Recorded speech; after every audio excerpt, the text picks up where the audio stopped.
Praise the lord. యేసుక్రీస్తు ప్రభు పేరట అందరికీ మనస్పూర్వకంగా వందనములు తెలియజేస్తున్నాను. ఈరోజు దేవుని యొక్క వాగ్దానము యెషయా గ్రంథము 66వ అధ్యాయము 13వ వచనం.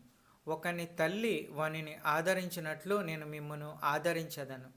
ఈ వాగ్దానం వింటున్న ప్రియమైన వార్లారా, ఈ ప్రపంచంలో అన్నిటికంటే గొప్పది తల్లి ప్రేమ. వాస్తవానికి తల్లి తన బిడ్డను మర్చిపోవడం అనేది అసాధ్యం.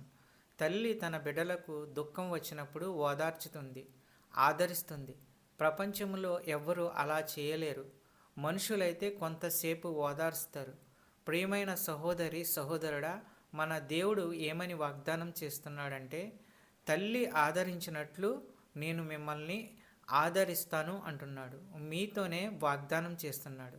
ఒకవేళ మీ పరిస్థితులు ఆర్థికంగా కష్టతరంగా ఉన్నా, అనారోగ్య పరిస్థితులు ఏర్పడినా, కృంగిన పరిస్థితుల్లో ఉన్న వాగ్దానం చేసిన దేవుడు నిన్ను లేవనెత్తుతాడు. అంత మాత్రమే కాకుండా పరిస్థితులను మార్చి మంచి ఆరోగ్యము అనుగ్రహిస్తాడు. సహోదరి, సహోదరుడా, దేవుని వాత్సల్యం తల్లి వాత్సల్యం లాంటిది. భవిష్యత్ గురించి దిగులు పడుతున్న వారందరినీ ఆయన ఓదార్చుతాడు. యెషయా గ్రంథము 54వ అధ్యాయము 7వ వచనం. నిమిష మాత్రము నేను నిన్ను విసర్జించితిని, గొప్ప వాత్సల్యముతో నిన్ను సమకూర్చెదను. మహోద్రేకము కలిగి నిమిష మాత్రము నీకు విముఖుడనైతిని.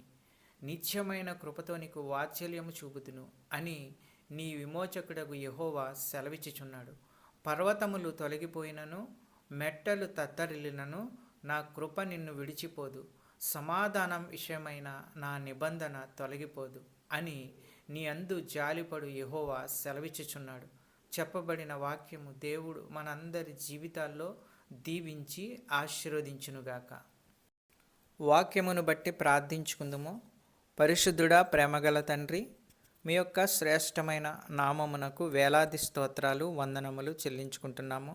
ఒకనిని తల్లి ఆదరించినట్లు ఆదరించు దేవా, నీకు స్తోత్రములు. ఆత్మీయ జీవితంలో భద్రపరచండి. ప్రతి కుటుంబాన్ని ఆశీర్వదించండి.